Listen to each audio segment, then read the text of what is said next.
Dreamland, a program dedicated to an examination of areas in the human experience not easily nor neatly put in a box. Things seen at the edge of vision, awakening a part of the mind as yet not mapped, and yet things every bit as real as the air we breathe but don't see. This is Dreamland. It certainly is. Good evening, everybody. Welcome to another Dreamland Sunday evening. I'm Art Bell. My guest shortly is going to be Dr. Karla Turner, published with regard to the human abduction syndrome. A number of books, as a matter of fact. She'll be coming to us from Arkansas. First, though, as always, we're going to turn to Linda Moulton Howe. All the way back in Philadelphia, Linda kind of keeps watch on the UFO community, crop circles, animal mutilations, that sort of thing, the whole spectrum, the whole range. And she does so most times from Philadelphia, which is where I believe we're going to find her this evening. Linda, welcome to the program once again. Hi. Hi. Well, you know, this summer, one of the stories that I have touched on now 2 or 3 times has been the finding of mutilated animals in northern New Mexico. There were, in May, 2 steers on the Eli Hornich Ranch in Angel Fire, New Mexico, which is east of Taos. And 2 of those steers were examined by both a veterinarian and pathologist, Dr. John Altschuler in Denver, Colorado, who confirmed that all the excisions of tissue in both of those animals found the same day on May 14th had been cut with high heat. Since then, there have been other mutilated steers found July 24th and August 17th, and now by this weekend, the 13th animal has been found on the same ranch. Oh, boy. And tonight, I talked with Albuquerque investigator Gail Stalin, who spent this weekend on the ranch, went out to help collect tissue samples for me and for Dr. Altschuler. And right now, I want to have our listeners hear her firsthand report, and then I'll give an update on another pathology exam after that. So here we go. All right, very good. And once again, this is our new sound system. This bull was laying north of the water towers, I'd say maybe a mile. So we walked to the site. It was by a little pond, and it was laying on its left side. The rectum looked like it had been cored out. The edges was... Well, it was kind of... It looked like it had been singed in a way. Was it darkened and smooth? Yes, it was darkened. So we went ahead, took samples of that area. We opened up the mouth and noticed that half of the tongue was missing. So we took samples of that. And how was that cut? Just in a straight cut. Vertical? Yeah, straight across. And was it very smooth or any? It was pretty smooth. It didn't look like the buzzards had been on it or anything because the mouth was closed. That the tongue was definitely removed part of it. I would say this bull was maybe 850 pounds. The penis was gone. And how was that removed? It looked like it had been poured out also. Meaning, was it hide deep or deeper? Oh, it was deeper. It was deeper than just hide. Deep. Was it deeper? Like, describe the kind of hole. I would say it was maybe 8 inches round. And it was just a hole. Just a hole where it had been removed. And what could you see in the hole, in the cavity of the body?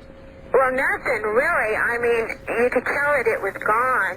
You could see part of the rib cage, I guess, was there. Some type of a bone. I know the hip bone was exposed. The buzzards seemed to have been picking at that because it was torn tissue. You know, the hide was torn around the hip. That appeared to be after these other excisions. After the fact. Oh, yeah. And were all the excisions in the rectal area and the penile area, were they dry? Was there fluid? They were dry. They were pretty well dry. It wasn't real moist until we cut into it. And the blood inside was a real watery. It looked like real watery down blood. Mm-hmm. It wasn't real thick. Okay, and so you were trying to get some lung tissue and some internal tissue. Right, we were trying to get lung samples. The heart was real mushy. Was only the heart mushy? No, there was other, the liver was kind of mushy. But the heart was just, it looked bad. That, the lungs were pretty clear. I didn't see any marbling in the lungs. Which may have been, if there had been marbling, it could have suggested pneumonia or something. Right. We didn't see that, but we went ahead and took samples of it anyway. And what about the ear and the eye? Okay, the ears were intact, the eye was gone, but it looked like buzzards had been picking at it, you know. So I couldn't really tell if the eye was missing due to, anything other than the buzzards, Now, was this the animal where there was a report from a neighbor of a large black helicopter over the animal? Not that I know of. I didn't talk to any of the neighbors. Okay. That must have been... two that, this week. So I really don't know which one this is because I didn't see the one earlier in the week. Then it was the one on Wednesday because I talked with Eli about it, and there was this was the Wednesday bull. Okay, and this was... there was a large black helicopter that was seen right over the area. Right. Right. And a lot of the townspeople have seen it. They've seen this helicopter. They're quite aware of the helicopter activity going on.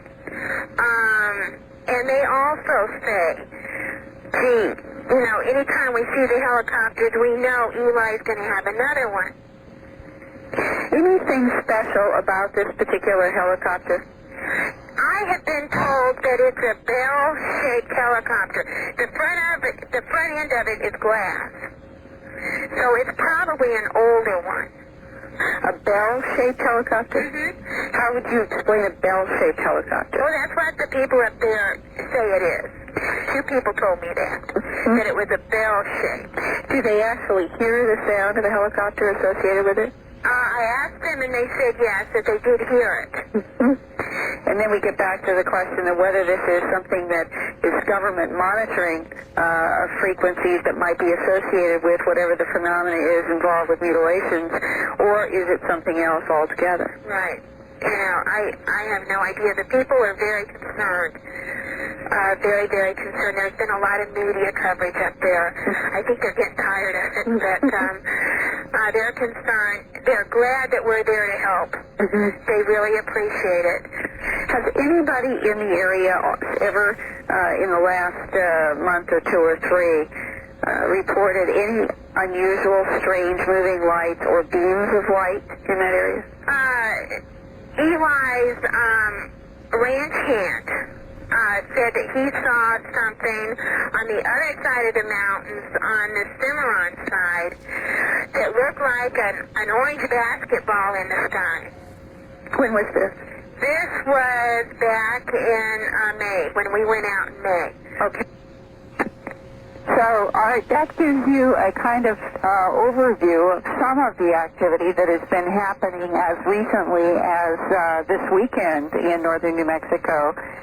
That orange basketball description was probably one of the most common reports in the 70s when there were so many mutilations throughout the United States and Canada and other parts of the world. And I think it's also especially interesting that now we've had two this week, one right after the other, both males, and the July 24th mutilation I talked with Dr. Altschuler about. That was about 3 weeks ago, and he said that he has been able to examine the tissue from that one, and again, he is finding what appears to be the suggestion of high heat. So we are going to try to keep at least building up the case files from a pathology and a veterinarian point of view on these animals that is at least separating them from normal disease and predator. Sure. Wow. What a story. All right. Linda, as usual, I want to be sure to get your address out to everybody because I know a lot of people in the audience try to and want to communicate with you. Right. And I really do enjoy seeing these letters because they are giving me a kind of cross-section of what people who are listening to Dreamland around the United States are experiencing in their own lives, not only now, but some of the more interesting letters have been experiences by people going back to the 40s and 50s in which they have never, ever told anyone before. And in some cases, those stories are totally, they appear to be uncontaminated by current literature. So my address, it's Linda Howe, and it's Post Office Box 538 in Huntingdon Valley, Pennsylvania, spelled Hunting, D as in dog, O-N, Valley, Pennsylvania, and the zip code is 19006. All right. All right. Well, I hope that if anybody has anything, they'll whip it right off to you. And I've got a couple of things headed your way as well, Linda. All right. And I am trying to make sure that we're covering a lot of waterfronts. I had mentioned last week about Jupiter, and I do intend to do an update. In fact, there was a meeting in Europe this week with one of the scientists from MIT that I'll be interviewing, and I wanted to keep up with the current headlines now, and since they haven't finished this meeting, I think that by next Sunday we should have an even better overview, and I'll still keep trying to update on what happens in northern New Mexico, crop circles, and all these other subjects. Wonderful. All right, Linda Howe, thank you. Thank you. And talk to you next week. That's Linda Howe.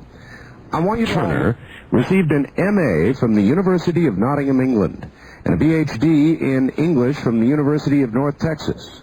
For over a decade, she taught college English and other professional work, including writing and editing. In 1988, she and her family were forcibly made aware, of alien involvement in their lives. That came after a daytime sighting of a UFO by her husband, Casey, a computer specialist. With the help of Barbara Bartholic, I believe it is, an abduction researcher in Oklahoma, Dr. Turner, explored the past and current alien encounters that came to her, including her husband, son, future daughter-in-law, and several close friends. The story of the first year of this investigation is presented in her first book, Into the Fringe, published in 1992 by the Berkeley Publishing Group. Working first with Mrs. Bartholic, and then later independently, Dr. Turner began to research other abduction cases in her local area of north-central Texas. Since then, the cases have come from many other areas around the country. Her latest research findings are presented in Taken, Inside the Alien Human Abduction Agenda, published in April of 1994 by Celt Works, and available exclusively from them by writing to Post Office Box 32, Roland, Arkansas, 72135. In Taken, Dr. Turner presents 8 detailed abduction accounts from women in Texas, Alabama, Tennessee, Florida, New York, and Puerto Rico, as well as an update on the events she and her husband have both experienced. Some of the little-known events discussed include medical, sexual, psychological, and metaphysical procedures. In addition to these alien contacts, several of the women also tell of surveillance, intrusion, even abductions by U.S. military personnel. The correlations of these accounts and the insights gleaned from their experiences make a powerful case for UFO and abduction researchers to expand the recognized parameters of the abduction phenomenon. They further call into serious question most of the theories that have been offered in explanation of this activity. And so now, all the way to Arkansas, and to Dr. Karla Turner. Dr. Turner, welcome to the program. Well, thank you, Art. Nice to be with you. Good to have you. Hold on just one second. I'm going to put you over here instead. Okay, we've got you over in another place. Dr. Turner, apparently all this began then with an experience you had. Well, actually, it began with an experience my husband had. As far as our coming to having to deal with this, being aware of ongoing activities that once we began to investigate, of course, like most people who've had these experiences, we learned that they went back to childhood.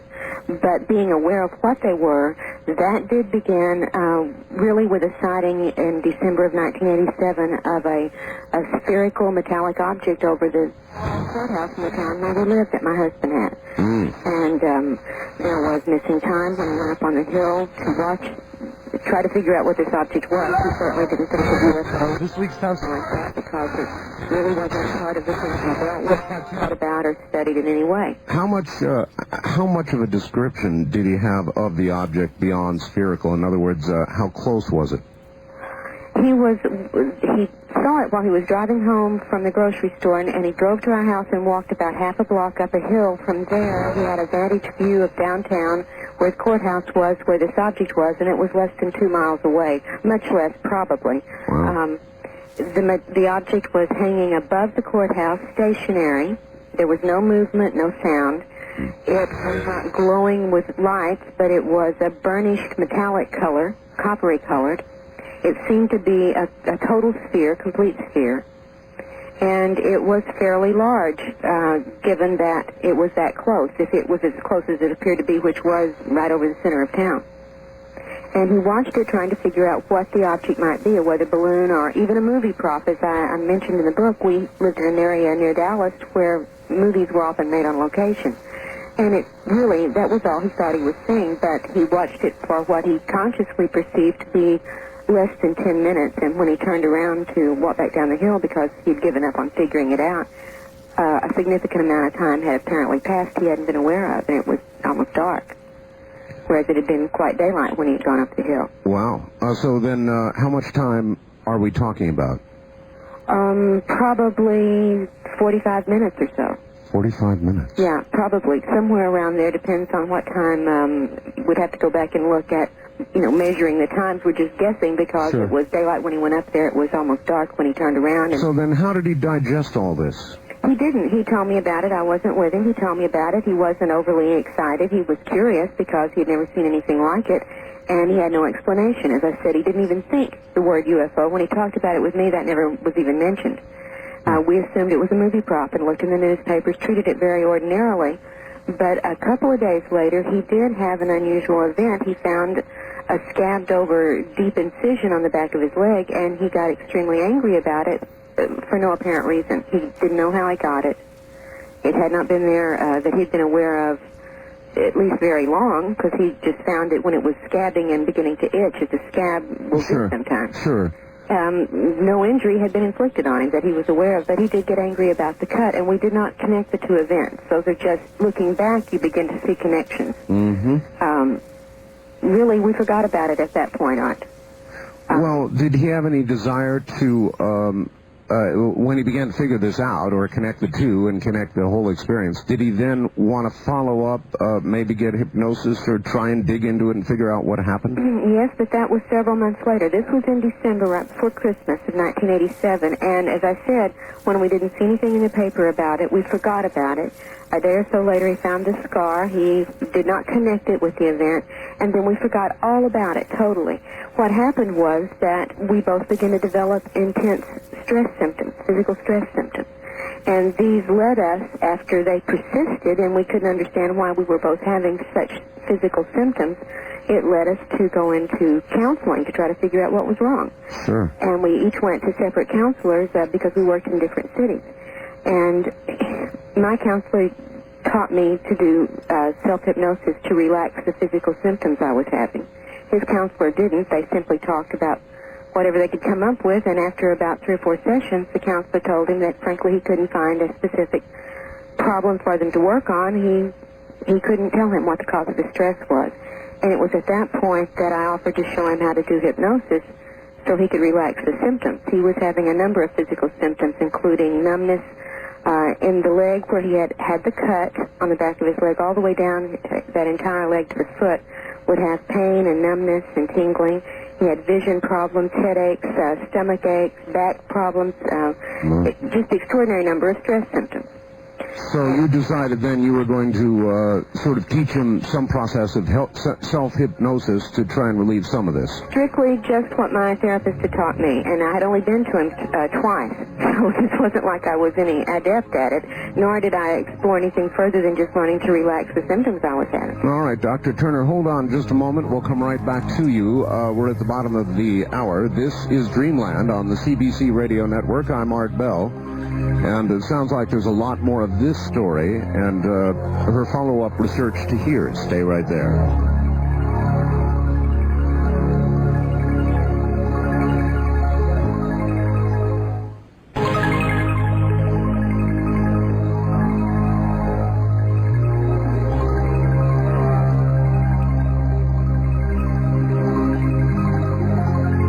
From the Kingdom of Nye, we continue with your calls on Dreamland with Art Bell.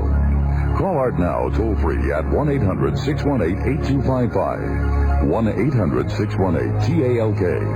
First-time callers, area code 702-727-1222. 702-727-1222. Or the wildcard line at area code 702-727-1295. 727-1295 in the 702 area code. Now again, here's Art Bell.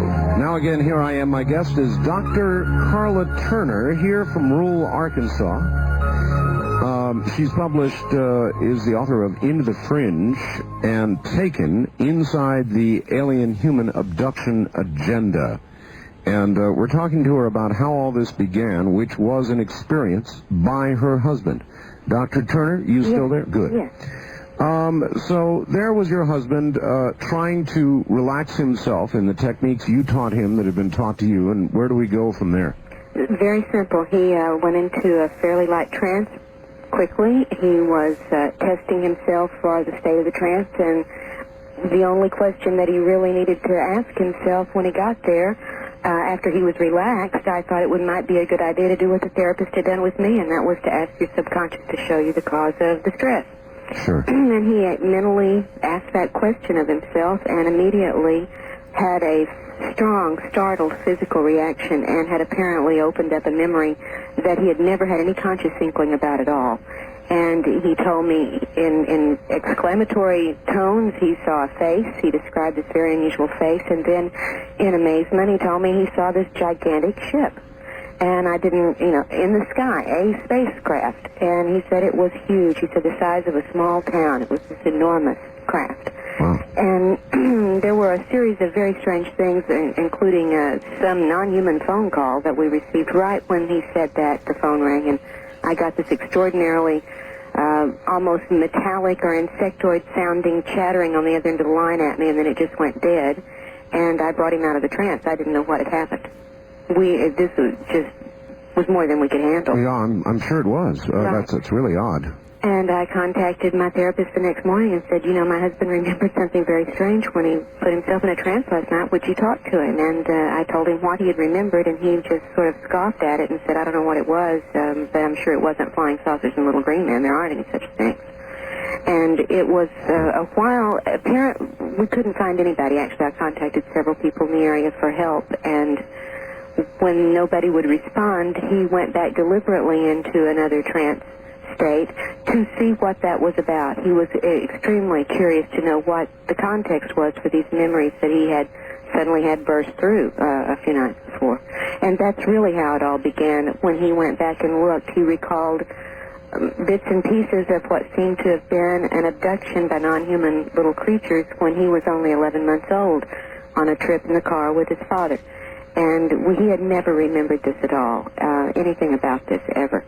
And his parents came from several states away to visit the next month, and we did have a chance to ask them about the situation as he remembered it without telling them, what he had remembered. Mm-hmm. And it was confirmed in a number of ways that, yes, a trip had been made under exactly those circumstances in that area at precisely that time. We pinpointed the day it happened because it was a memorable event, because his father and he were almost 2 hours later returning from a very short errand that they were supposed to run for business than they should have been and had no explanation. All right, this was in 1987, and this kind of launched you into an investigation of the entire phenomenon. Exactly. It launched us into looking into what had gone on in his past In the process of the investigation with Barbara Barthwick, I was also questioned about anomalous past events myself and turned up things I had consciously always remembered but had never accounted for in any particular way.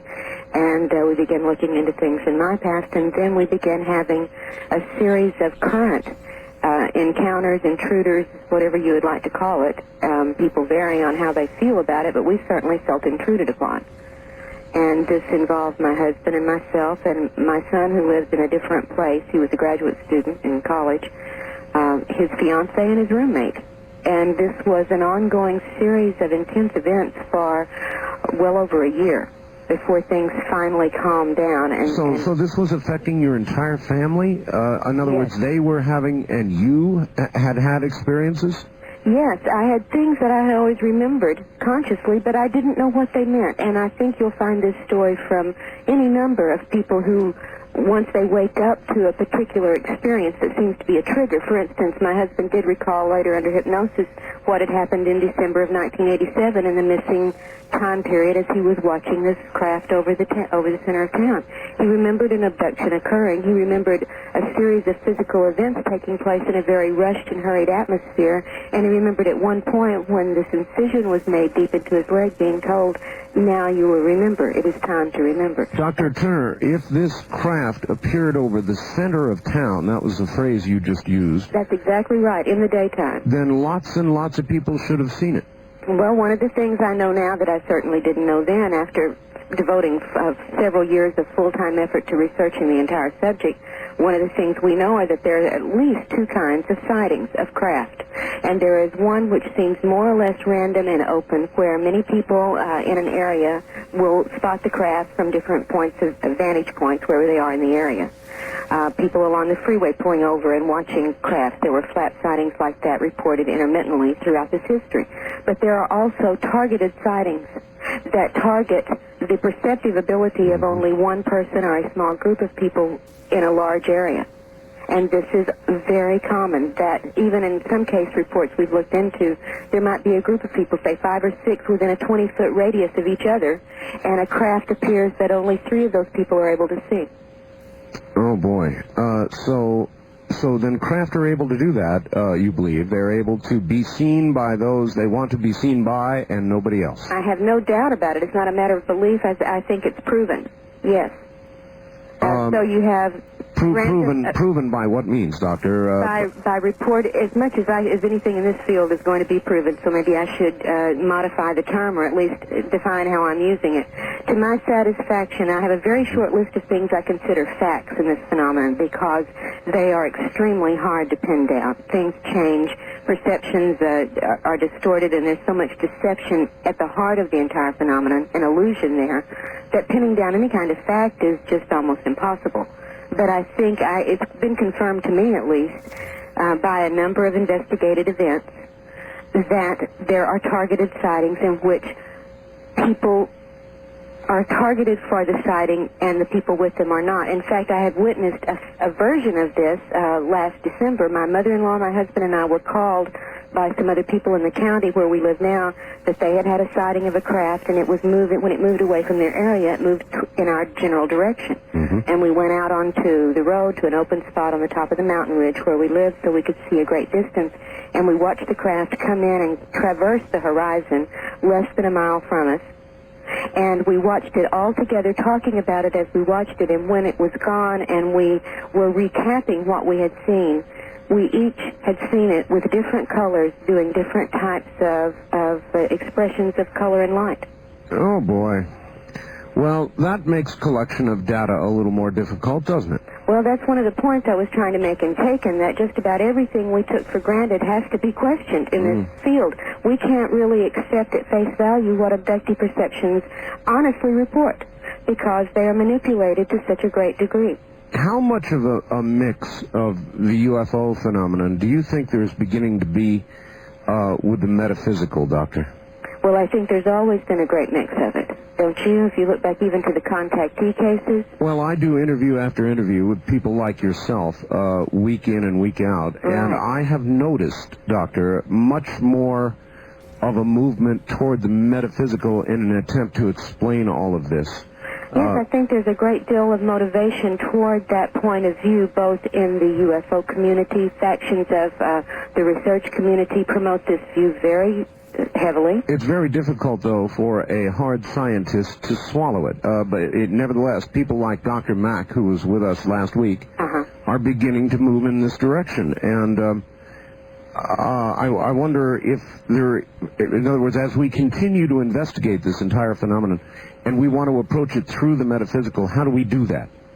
Well, in just a moment when we have a break, I'll pull out a little statement that I had put together trying to deal with how do we approach this phenomena, what are our options, and I'll share that with you after our next break.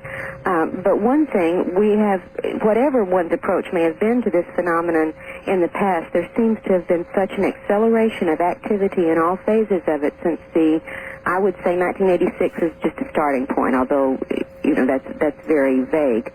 There's been such an intense increase in activity. I think it has chipped and hammered away at everyone's preconceptions about this phenomenon. How long do you think we have been visited on this earth? Well, I can give you a personal opinion. I can't give you a statement based on data. Personally, I think it may well have been for centuries, if not more than that.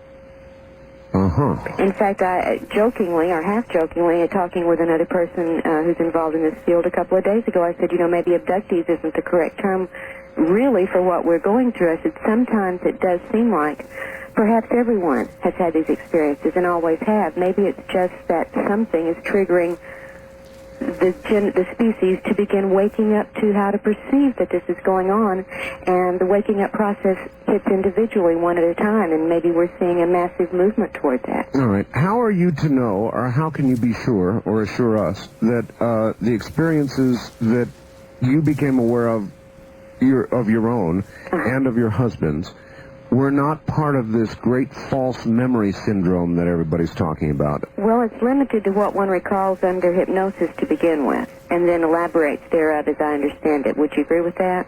Well, false memory? The basis of false memory syndrome, as far as I have seen it presented, is that in hypnotic regressions, ideas are implanted and elaborated, and thereafter are counted as real. Yes, that's correct. Well, the things in my life that we began looking into, I had always remembered since the time they happened very consciously. There was no hypnosis when I was, for instance, I remembered the first event before I was 6 years old. I remembered it when it happened. I remembered it the next morning. I remembered it thereafter. What event was that? Waking up in the middle of the night, or coming to consciousness. I won't say waking up, but coming to awareness, conscious awareness, in the middle of the backyard in the middle of the night by myself, as far as my family was not there. And this creature that was very tall and very thin, and in my child way of thinking, I called it a giant grasshopper because it was very insectoid looking, had hold of my arm and was telling me it was my mother, and I was screaming back at it, "No, you're not." Wow. I had remembered that since it happened. That was not something that came up out of a hypnosis session. I had never even delved into it with hypnosis. Did you tell your real mother about that? Of course. Of course. And they dismissed it, as I guess any parent would. Bad dream. As a bad dream. But I was very much aware of being awake and being in the backyard and this creature being beside me.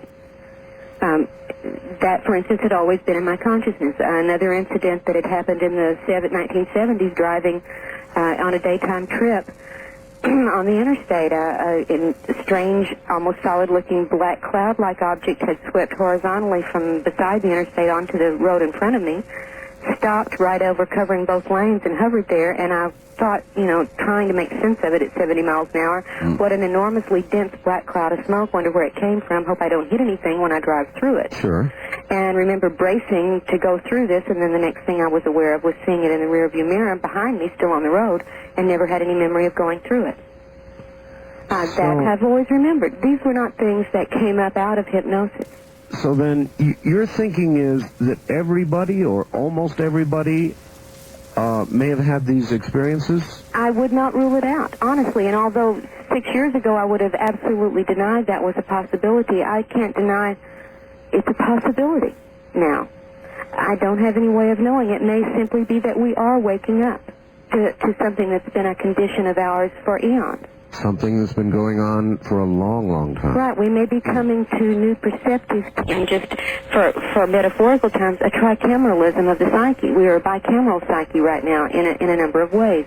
We may be developing a new set of perceptive abilities that will take us to another stage of Is that some sort of process of evolution, do you think? Certainly, either a leap, a mutation, a natural process. You know, when it happens through the generations, there's always one generation at least that's transitional. Mm-hmm. If not, more. If not more. Many believe that the process of evolution is so slow that no single generation could notice a change. But you're suggesting we may be one of those what's the right word? I'm becoming lost here, but we're a transitional. That's the best way to put it. That may be. There are other people whose ideas about evolution are that as long it may well go along slowly for the most part, and then there are unexplained, quirky little leaps where it is fairly fast. For instance, the evolution of the Homo sapiens has some quirky little leaps in it that are not explained. All right. Well, you're on a fascinating tangent. Hold on just a moment, and we'll come back to you. Dr. Karla Turner is my guest. Do you think we're in some sort of a transitional... What a fascinating concept. It's a new one. Some sort of transitional change. Fascinating. Never thought about it that way. We'll be right back. It's not... are you there? Yes, I sure am. Good. All right, so perhaps we are some sort of transitional generation, and we're all slowly becoming aware of this. That would also, by the way, be validated by the interest in programs like this one, and it is amazing how much interest there is. Yes, there is. This is part of a lot of people's awareness as they studied this in the last few years. You know, I think I had a real advantage not knowing anything about the entire field or history of ufology when we were thrust right into the middle of it. And being able, having been trained through my academic work to assess and gather data, to analyze trends and historical perspective and context in different areas of activity, I was able to take in rather quickly, through a great deal of work, the history, at least that was in print, of all the different studies and approaches to this field in a fairly short amount of time, so I was able to get an overview. And one of the things that stood out was this acceleration of change after a certain point in the modern time. There seemed to have been sort of a status quo for centuries. Mm-hmm. If you look at the work of Jacques Vallée and others who've delved into the legends, the myths, the religious lore, the historical records, in fact, from ages before ours, and see that there were these intermittent accounts that fall within the realm of the UFO phenomena, it was fairly static as far as the acceleration of activity until the modern age. And then we see certain kinds of activity beginning, and then beginning massively, and then those becoming more and more complex, leading up to the massive numbers of people who I believe are telling the honest truth about what they think has happened to them, reporting honestly on events as they've perceived them, and the numbers are staggering. What do you think all this is headed toward, this increased awareness, even this evolutionary change? What is it headed toward? Well, again, I'm having to speak from a fairly educated opinion, but certainly no one in this field can claim to have any hard and fast answers from which to work, so we're all making guesses. But I think that if you look at studies that show species societies or groups in intense stress situations go through a metamorphosis. Often physically they'll sicken and die. If they don't, they have mental adaptation processes. They get pushed to react and respond in ways that haven't been forced to before, simply because there was no need for it. And we may well be going through what is normal as far as evolutionary processes are occurred, and just gaining these perceptive abilities that are now allowing us to see interactions and activity of a certain dimensional nature we weren't able to perceive before. I guess what I was asking is, at some point, do you perceive that there may be a kind of a critical mass of awareness? I think that's theoretically possible, sure. I think it may be necessary if we're going to really encounter and confront and deal with this situation as we have it right now. Yes, I think most people, you get the feeling most people are asleep to the subject. But if there were, as I see growing in the past several years, numbers of people waking up in different ways, then you begin to think, yes, this could have a critical mass effect. What would that, do you think, result in socially? If somehow we all began to become aware that, oh yes, not only have we been visited for hundreds of years, we're being visited now. It's occurring to many, if not most people. And it's not a visit. Yeah. It's something quite different. Well, okay, let me take off down that road. What is it? My best opinion is that it is some form, metaphorically speaking, of farming. That we have some source, we are a source for certain somethings, qualities or physical materials or energetic energy patterns. I have no idea, although all of those are possible given the data of the abduction report. Hopefully, we are not as cows are to human beings. Well, hopefully, but realistically speaking, that's not out of the realm of the data possibilities. If our cows begin to develop, say, self-consciousness, and they begin to perceive their situation more accurately, we would have a big problem on our hands. We would certainly have to change our methods of interacting with the cows. And when we see the changes that have accelerated in the past few years, 10 years, in this phenomenon, you begin to wonder what's made them change from hundreds of years of fairly static procedures. Would you think that if that was the scenario, that, if you'll excuse the expression, our creators intended for us to be self-aware or not? I think it may be one of those ironic accidents. And again, I'm theorizing. You're talking theory, I'm going to talk theory back, but I'm not going to talk any theory that goes greatly against the data as I know it. All right? Well, that's fair enough. All right. We are at the top of the hour, so hold your response if you would, please. Okay. We'll be back to Dr. Karla Turner, who's coming to us from rural Arkansas, and we'll talk more about abductions next. This is Dreamland. It's just not fitting.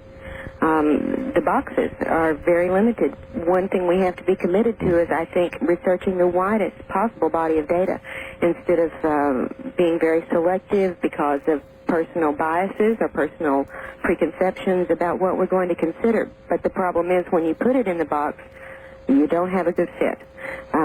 If what's going on here were known to someone, it would be worth the rest of the world's attention, certainly, to know what the answers might be.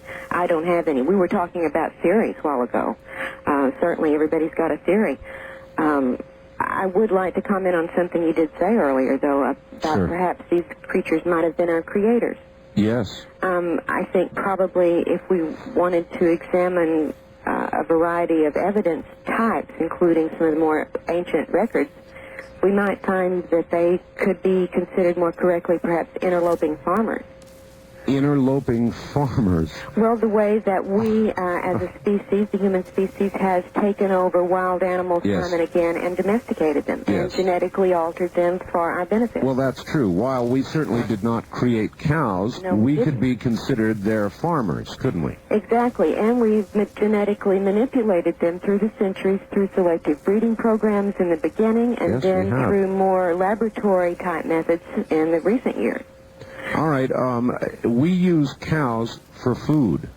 Right. While you don't rule that out with regard to how the aliens may be using us, what is your best guess, based on your research, as to what they're doing with us? Well, they're doing a variety of things with us, and this is what makes it hard, Art. We know they're taking certain kinds of substances from us. They take sperm, they take ova, they may well be taking fetuses if we can trust the perceptions of the people who've reported this. They take body fluids, they add fluids to our system. They take flesh samples, hair samples. They take energy. In fact, one of the more common things that I began to run into when I was making connections with many other cases of abduction reports was a phenomenon that some people call being vacuumed, where you're in a totally normal physical energy state, and then as if a switch were thrown and a vacuum sucks all your energy out, you totally are without any energy. It's more than exhaustion. When it's happened to me, I couldn't even move my lips to talk. And it took 15, 20 minutes of recovery time to regain energy. So they certainly are taking energy in some way. All right, I've talked to a lot of people who call up who think they have been abducted or tampered with in some way, and they have awakened in the middle of the night to a paralyzed state. Is that a common report? Sure. It's a common report. They either wake paralyzed or become that way soon after perceiving entities or a light in the room. Yes. But if it were all just happening in the bedroom, I think we'd have a very different phenomenon. You know, of course, from the other calls you've gotten that it happens to groups of people at the same time. It happens in the middle of the day, on the highway, in town, at parties. So we're not dealing with something that's easily explainable as a night phenomenon, but that does seem to be a very, very common occurrence. And again, your view is what? That there's a genetic reason, perhaps, for all of this experimentation? I think part of it may be, given the kinds of reports we have, that they are certainly doing something that's quite physical in both its aim and its procedures, that this is not a spiritual phenomenon primarily, as some people would very much like it to be. The purpose of a spiritual phenomenon is not being served by a number of procedures that are reported over and over again in the abduction scenario.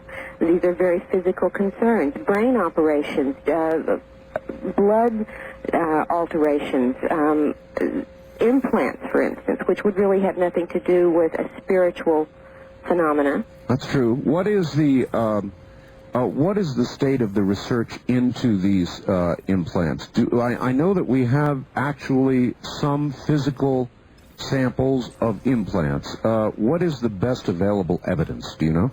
Oh, very little, to tell you the truth. The best available evidence I've heard recently has concerned reports of analysis into a number of potential or alleged implant objects, but so far nothing has turned up that is easily explained. Some are completely terrestrial materials, but that still doesn't explain who made them or for what purpose. Others appear to be just anomalous in the sense that they can say what it isn't, but they can't really say what it is, nor, in fact, that it's extraterrestrial in origin. All right. Is it necessarily extraterrestrial in origin? And I go back to my visit last week with Dr. Mack from Harvard. He said that, look, a lot of these implants that have been analyzed have turned out to be very terrestrial in terms of the materials in them. Exactly. Dr. Mack is not blind to the possibility that these creatures, whatever they are, may come from either another time or another dimension, but in fact from this Earth, on some plane, from this very Earth. And if that would be true, it would explain the materials being common to this Earth. Certainly, if they had been interacting with our species for a long, long time, they would know very well the materials on this plane or this Earth. Sure, they would. Wherever they come from, if they came from another planet, if they came from another dimension, if they came from a dimension parallel to ours on this planet, those are all possibilities because we don't have any answers, and they certainly behave as if they dimensional hop. In a sense, they manipulate dimension. They manipulate time. There's no doubt about that. And their physical activities, as we've observed them, show they manipulate spatially. All right. In your book, Taken, you go into 8 separate cases. Right. Apparently, all women. Yeah, this time around, I focused on 8 different women's cases. I thought it gave one of the points of doing this project was to give an adequate sampling of in-depth reports, so that correlations and comparisons could be made. And I thought it was one more factor that was part of the correlation process that these cases all happen to be women. The book I'm working on now that should be available by December concerns one man's case. So I don't just work with women. I don't want to leave that impression. All right. By the way, there are very few by number women who are UFO investigators or investigators in your field. Most of the people investigating in this field seem to be men. Have you noticed that? Of course, yes. And it's not been easy to be one of the few women in this field, I'll have to say that, although some people have made very good efforts toward me, but still I think not only do I have that strike perhaps against me considering the numbers of women who aren't in this field, but also I have a strike in some people's eyes against me because I have had personal experiences that in some people's thinking is a contamination that means I shouldn't research.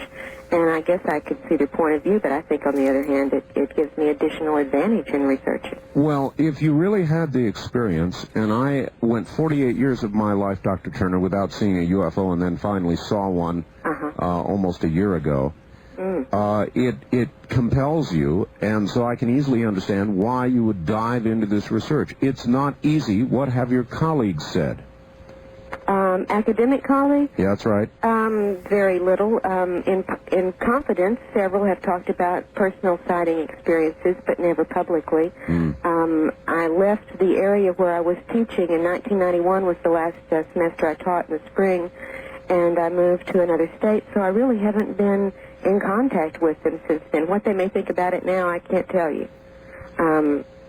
However, they are among the rest of the population in this abduction statistic field, that there are people at the university level who have experiences, just like there are, in one case, probably the most extreme as far as deprivation I know, a case in the Ozark Mountains of a family so remote and so without access to what we would think of as contaminating material. They had no electricity, no television, no any really contact, very menial labor, and the woman was totally illiterate and couldn't read. And yet her experiences parallel those of the college professors and the doctors and the artists and the housewives who also have this. You said there were a number of things, or at least a few things, that you could nail down as certain about this entire phenomenon. Well, there's certain things that I have now, to my satisfaction, I accept as fact rather than as theory. What are those? Well, so some of them include, for instance, the fact that we don't know, there is no evidence. It is a fact we do not know where these creatures come from or what, in fact, their true nature is.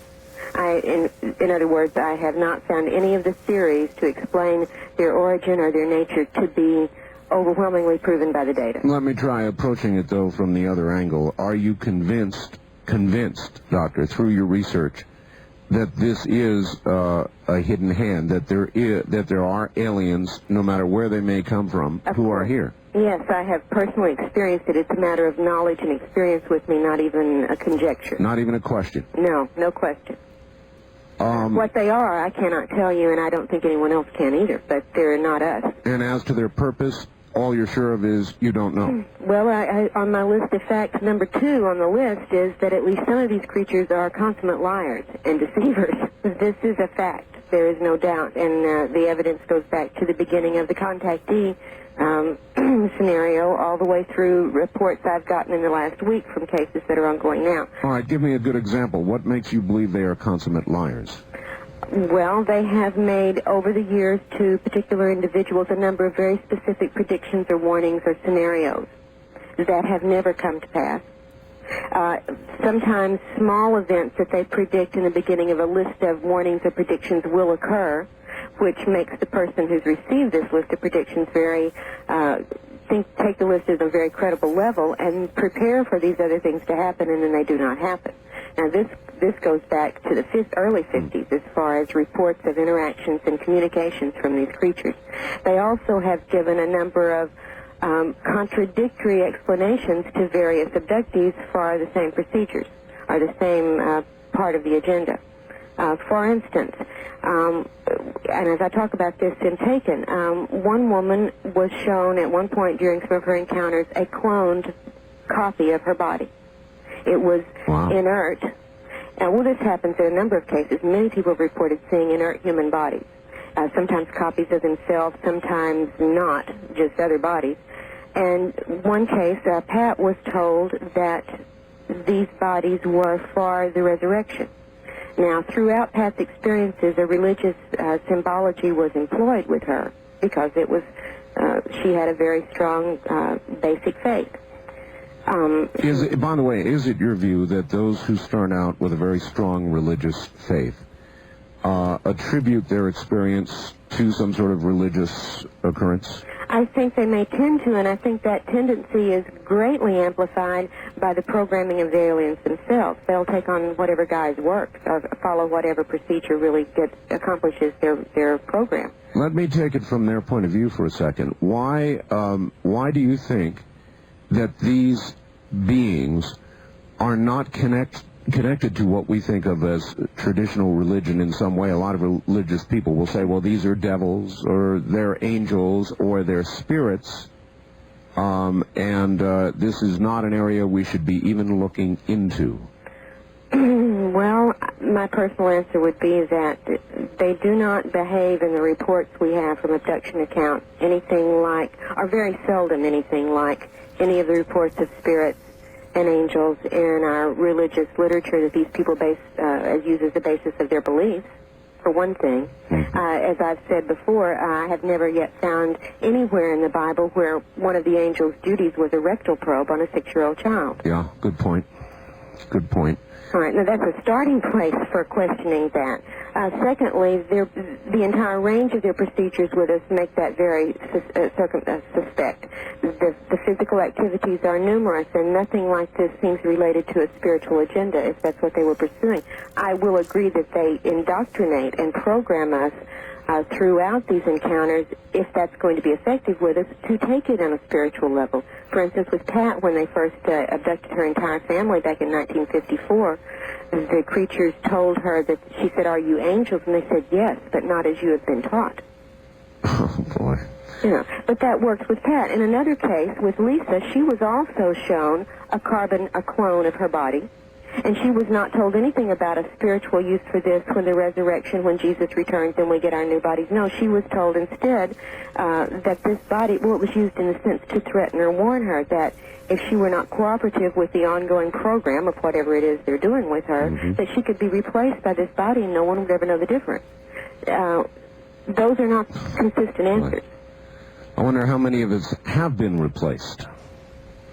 Well, in the next book that I'm getting ready to publish called Masquerade of Angels, we're going to delve into exactly that question because the... Oh, that is the title of your book, the working title, Masquerade of Angels? It is the title. It is, yes. Oh, what an intriguing title. What made you pick that? Well, I hope you'll get a chance to read this story and you'll probably see for yourself.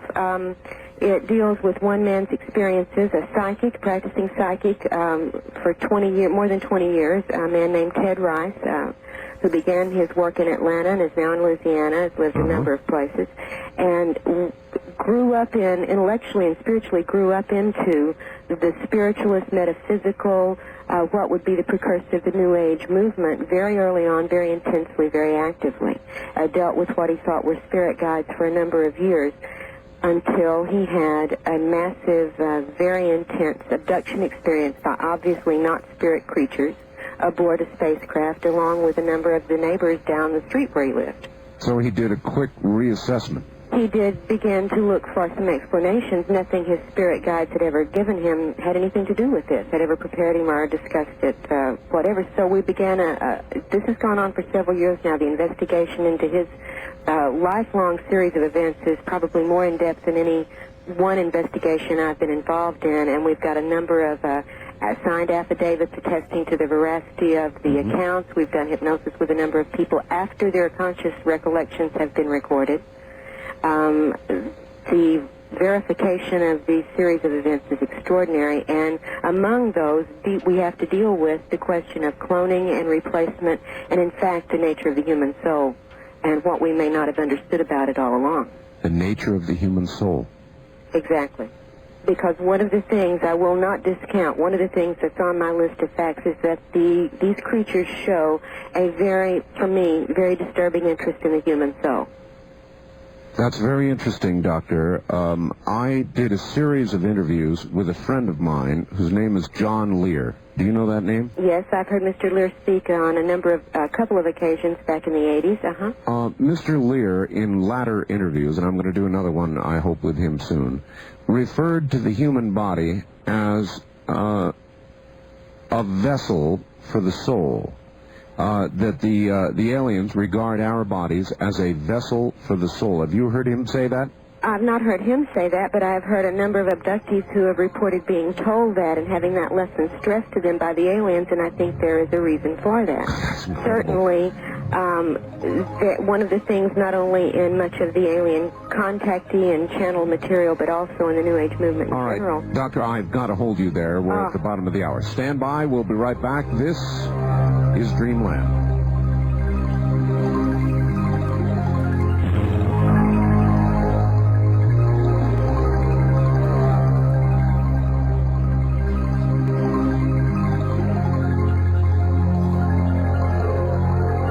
Kingdom of Nye. You're hearing Coast to Coast AM with Art Bell. Much more than just a talk show. Dreamland. To participate in the program, call toll-free 1-800-618-8255. That's 1-800-618-8255. This is the CBC Radio Network. Well, it is that. This is the Dreamland program. All the numbers you just heard, though, are just fine. My guest is Dr. Karla Turner, and she's written 2 books, working hard on a third now. The first 2, one called Into the Fringe, and the other, Taken, Inside the Alien Human Abduction Agenda. And frankly, that's what we've been talking a little bit about, is their agenda, and we're going to do more of it in just a moment. I'm Art Bell. Stay right where you are. It's not that often that I get a chance to tell you all about a product that is effective. We begin taking phone calls, I promise, so if you want to get on the lines, Dr. Turner is going to be available to you in just a moment. Dr. Turner. Yes, sir. I want to finish up on the souls. Yes, I'd like to go back to what we were discussing about before the break, if I could, for just a minute. Yes. You were talking about John Lear saying that the bodies are containers or vessels for the soul. That's right. As very different things. Going back to what we were talking about even earlier, if these interloping farmers had begun genetic manipulations with the species that they found here to bring it up to a more useful level for them, one of the things that they might have tried to do or might have done was to increase the level of intelligence in the species so that it could in fact pretty much tend its own farm, if you get my understanding. I'm afraid I do. All right. And then this being what they proposed to do, the purpose of this, it inevitably having its own reactions thereafter in the species, what might have led up to the transition that we're maybe making to a new level of intelligence, an additional perceptive intelligence.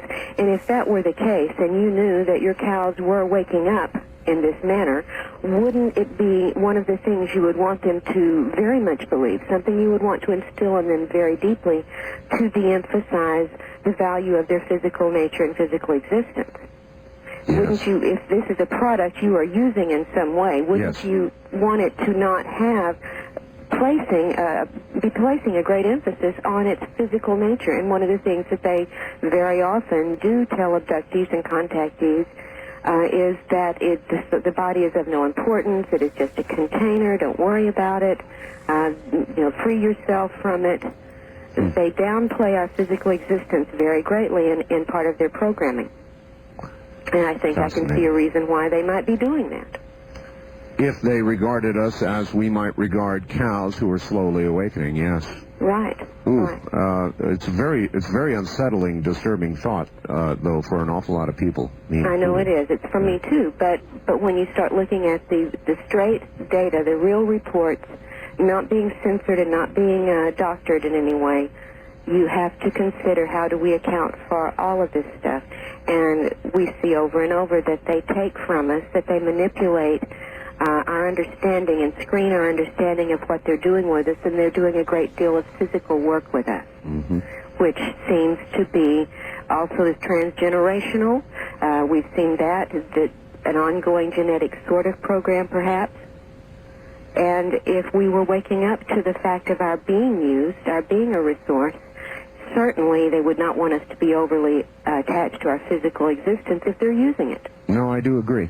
All right, I've got to do this. Let's go to the audience and begin to take a few calls. You've given me a lot to digest. On our toll-free line, you're on the air with Dr. Karla Turner. Hi. Hi, Art. Where are you, sir? I am in Seattle. Seattle, all right. Great show tonight. Thank you. Great show. I really enjoy listening to the doctor.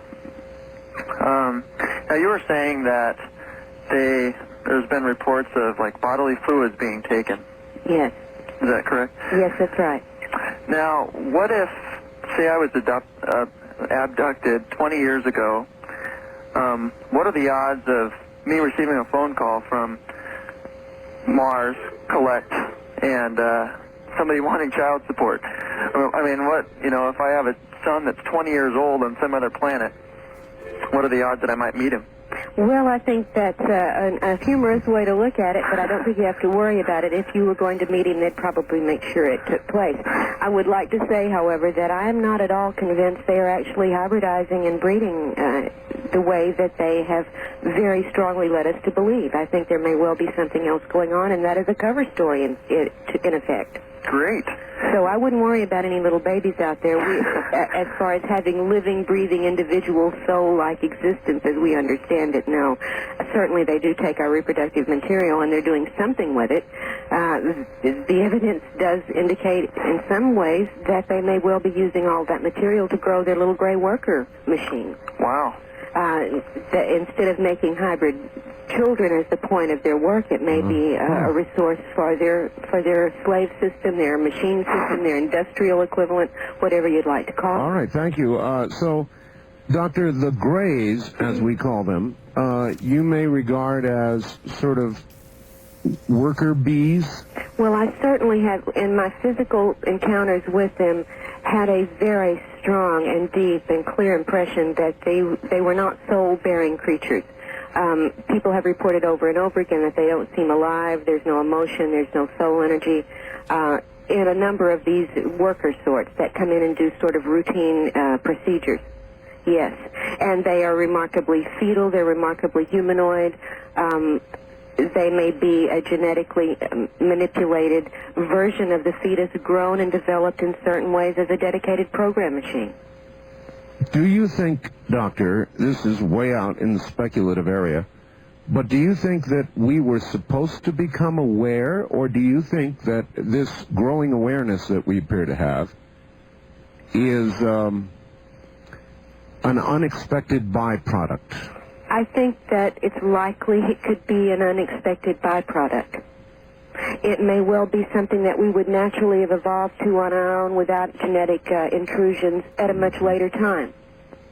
It may be that there are other forces than human and alien who are also employed in the universe who may be helping in some way to wake us up. All right. There's a lot of possibility. On the wild card line, you're on the air with Dr. Turner. Good evening. Good evening, Art. This is Jim in St. Louis. Hi, Jim. Dr. Turner, thanks for doing the show. Yeah, you're very welcome. Art, yes. First of all, I had a question for you. I just was curious. I listened to the last couple of shows you've done the last couple of weeks, and you always seem to hint at you always seem to ask your guests about the creators. What is your personal theory as to the creator bit? And as for your guest, yes. Dr. Turner, yes. What exactly are we talking about as far as the numbers go for this kind of this phenomena? And is it happening worldwide? I mean, outside of the country? Yes. And is there research being done in other countries? And also, I had a couple of theories that I wanted to run by you. The implant thing, being of organic materials that aren't otherworldly, isn't the best? I mean, I buy into the theory that that's just simply so that they're not detected. I think that it works that way very often, yes. Okay, and secondly, I was reading Dr. Jacobs' book, Secret Life, and I was trying to figure out if I was being abducted repeatedly, and I had to put a stop to it. I mean, I was trying to think of ways that I would try to prevent this abduction experience from reoccurring. Right, I can and get with that. as I know that they don't seem to like, I mean, these beings, they don't seem to care for video cameras being around. They want to remain secret. Could you, like, perhaps handcuff yourself to your bed or something like that. We've had a number of people try a number of different ways to protect themselves at night, and of course you've heard the story of the person who did use a video camera set up toward the bed, and when on nights nothing happened, it showed absolutely no activity, and then one night, looking at the tape from that night, what it showed was the person getting up out of bed, going over to the wall and unplugging the video machine. Mm-hmm. You know. What about getting the help of a third person, literally handcuffing yourself to the bed? I have one person right now has reached that point where they have tried tying themselves to their to her husband or to the bed, and it doesn't seem to make any difference. All right, he asked a couple of other questions about the numbers and whether it's a worldwide phenomenon. Well, Dave Jacobs, I know, probably reported, if you've heard him on interviews or at presentations he's given on the Roper poll a couple of years ago, that based on their statistics, estimated that perhaps 1 in 40 Americans had reported details that would match up with this scenario. Jacobs has said in public and in private both that those numbers were actually much higher than that on the original poll statistics, and that frankly they watered them down because they didn't think people would believe them. So we're talking about higher potential numbers than 1 in 40, perhaps 1 in 20 or 1 in 10. We don't really know. Because, as we find out, when people do wake up and become aware of it, it's been going on throughout their lives without them being aware. How many other people are not aware yet? There are a lot of people not aware, Doctor, and one phenomenon I've noticed from doing this kind of program is, of many of those who are not aware, when they're confronted with the kind of information you've been giving tonight, they respond with outright anger. Oh, yeah. I mean, they flat get angry. Absolutely, and that's a fear reaction that anyone who has a very, very strong reaction, either obsessively or in angry and denying terms, one wonders what motivation, because that is not a typical, normal, unaffected reaction. And I can understand it. I don't want this to be true either, and I certainly have not been, I don't know that I would have ever chosen to be aware of it, to tell you the truth. All right. On our toll-free line, you're on the air with Dr. Turner. Good evening. Hello, how are you? Fine. Kim Ian calling from Portland, KEX. Yes, ma'am. Hello. I just want to make a few calls. Great show tonight, or a few comments. I feel that there are answers to these questions. Each weekend on Dreamland, we keep hearing, we don't have the answers, we don't have the answers. I had an experience in 1986, so similar to Dr. Turner's. I, too, in Las Vegas, saw a craft in the middle of a busy intersection with my husband at that time, and no one else saw it. And I've often wondered if that's a phenomenon that other people have experienced. My life changed after that. I did much research, and a lot of my research has led me to books and that involve people channeling information from beings. Right. Through telepathy. Through telepathy, the same way that these abductors communicate through the abductees.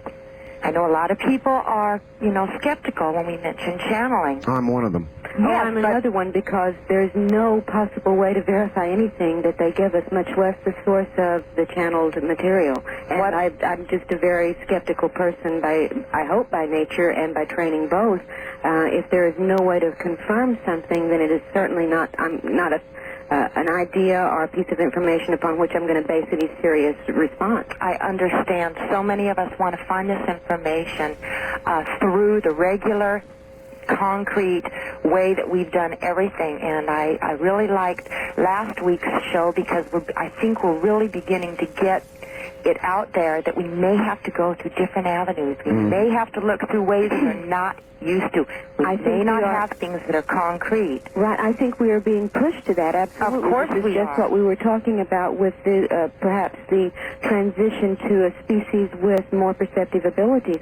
Because we have to learn to see what is happening to us, to perceive its reality, before we can ever respond and decide what response is correct. Right. It may well be that our response will be defensive. It may well be it's a response of accommodation. We cannot tell from channel material that is unverifiable which way we should be preparing. Let me ask this. Many abductions have occurred, and I do believe that they are occurring, and I do believe there's a reason for this new awareness and this sudden awareness of these abductions. And they always say that the way that the abductors communicate is through telepathy. Right. So if, in fact, this is occurring, so many people, Art has never had an abduction memory. I don't have an abduction memory, and yet I believe it's true. I believe it when someone says, I was there, I heard them communicate with me through telepathy. Well, I have very, very close friends, and myself, I have telepathic abilities, but I can't prove it. Just like the people who are on board can't prove they've been abducted. We have to start taking another viewpoint. All right, I do agree, but Dr. Turner, I've got to admit, I'm one of the ones not very comfortable with the way you're laying it out. I don't know why. It's just, it kind of puts me on edge. I wish I could give you a beautiful picture. I just don't have one. Oh no, I'm not asking you to do that. I'm just saying that my reaction to it, and I deal with this material all the time. My reaction is kind of a uncomfortable one. In what sense, Art? I guess in the way you're describing what you think their intentions toward us may be. You're uncomfortable in that it doesn't fit what you know, or it's uncomfortable because it would imply something you wouldn't like. I don't understand. That's what I was asking. Yeah, I guess it would imply something that I wouldn't like, that I'm just not comfortable with, that we are to them perhaps as cows are to us. I'm not comfortable with it either, but reality is going to be what it is, whether we're comfortable or not. That's what true. We're trying to figure out. And then right. Getting past the point of being uncomfortable or afraid or angry and all the other emotions abductees go through, and people who come to understand this is true, whether they've had it happen to them or not, that they're aware of, you've got to get past that to the next stage. That's stage one. Stage two is now what do we do? Okay, I'll bite. I like that. What do we do? I don't know. We haven't all waked up enough yet to perceive it correctly. We are perceiving bits and pieces still, and we are so highly manipulated by these beings. The nature of it is deceptive and illusionary. And until we can see past that and learn techniques for penetrating that, we're not going to know how to respond. All right. On the first-time caller line, you're on the air with Dr. Turner. Good evening. Yeah, this is Jamie in Northeast Oregon listening to OK Gold. Yes. And my question tonight, well, basically, two things. The first one is in the evolutionary topic earlier tonight. Do you think that possibly, rather than evolutionary, that the awareness is due to, the awareness of this phenomenon is due to our technology now being so much more advanced than it has been in history, adding acceptance to the idea that we're not alone?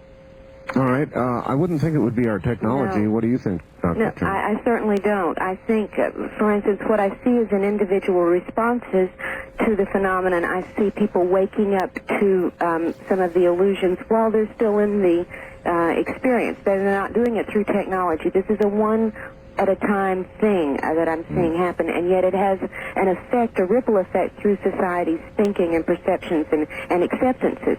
I don't think it's because our technology has perceived new things, but it has shown us at least that we're able, through other ways than the primitive five senses we know, to make perceptions. Now, if we suddenly develop for instance, the visual ability to see the ultraviolet and the infrared spectrum with our own eyes, Yeah. that would be a change. That would be a transitional, a new phase, or a new level of our perceptive ability. That's what I'm talking about. All right. Back to the phone. So a lot of people want to talk to you on the wild card line. You're on the air with Dr. Turner. Where are you calling from, please? Redding, California. Okay. Dr. Turner? Yes, I have had an experience of, like when your husband said that he was driving in the car and with his parents or something? With his father, huh? Yeah, and I don't know how to describe it, but I've had a really similar experience right down to the scar on the back of my leg. And I was wondering, aside from insatiable curiosity, is there more, altruistic reason you can give me for pursuing something like this and what I should do? Reasons for pursuing the investigation of your own possible experiences? Yeah. Right now, to be brutally honest, I don't really recommend anyone pursue them. Really? Oh, good. No, I don't. If they're giving you problems, if you're having emotional problems or relationship problems or physical stress symptoms because of repressed memories trying to surface, that's another thing. You may not have much of a choice except to go ahead and dive into it. But if it's just curiosity, and at this stage, knowing right now that two things. One, we don't know what to do about it at this stage. So it's not like I can say, yes, once you find out, then you can go do this and change the situation. You can't do that. At this stage, we can't do that. The second thing is that if we are truly going through this transitional process and maybe coming to awarenesses, it will evolve in its own inevitability with you. And it won't be a choice of trying to find out. It will be an awareness of, because you're taking in new perceptive information. Yeah.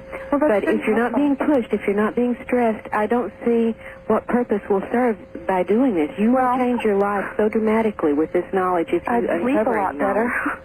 Right, and you can never forget it once you have uncovered it. So if you're not prepared for a real alteration in your life, I don't see why you would want to pursue it. All right, thank you.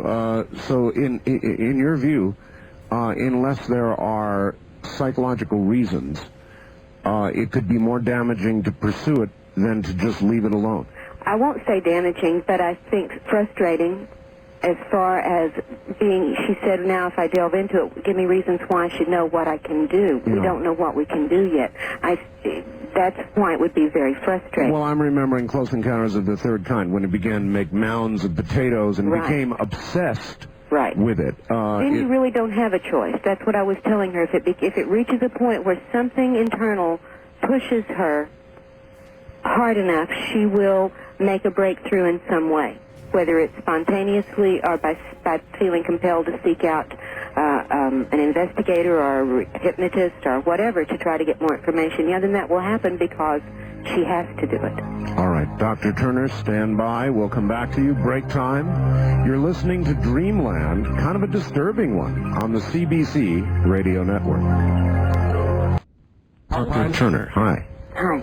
All right, a lot of people want to talk to you, Dr. Turner, so I guess we better stay with the telephones. That's fine. To them we go, and the toll-free line, you're on the air with Dr. Karla Turner.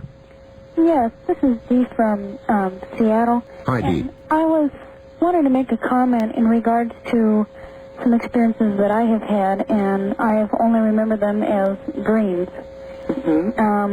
But I know that they fit in too well with some other categories. Right. As far as the little gray men, I do agree with you that they are slaves in my experiences that I have had with them. But the people that rule over them are almost military.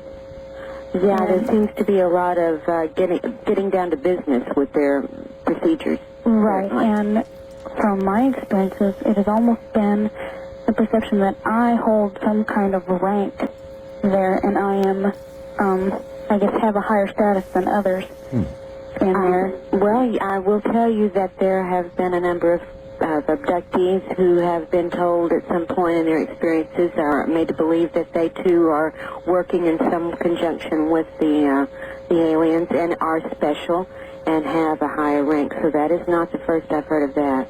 And I was wondering if anyone has had any experience of being shown a laser weapons system that they have been giving the chemical formula for the gas. I would have to see more specifically what you're talking about before I would know if there were any real correlations with it, but people are told about technology, are told about certain kinds of physics, mathematics are discussed, devices are described and explained.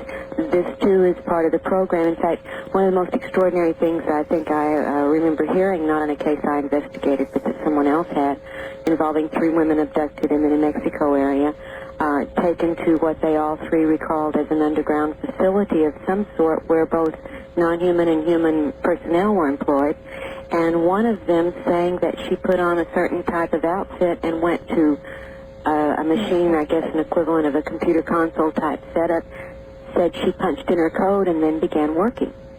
One of the other women, however, went through the typical on-the-table examination.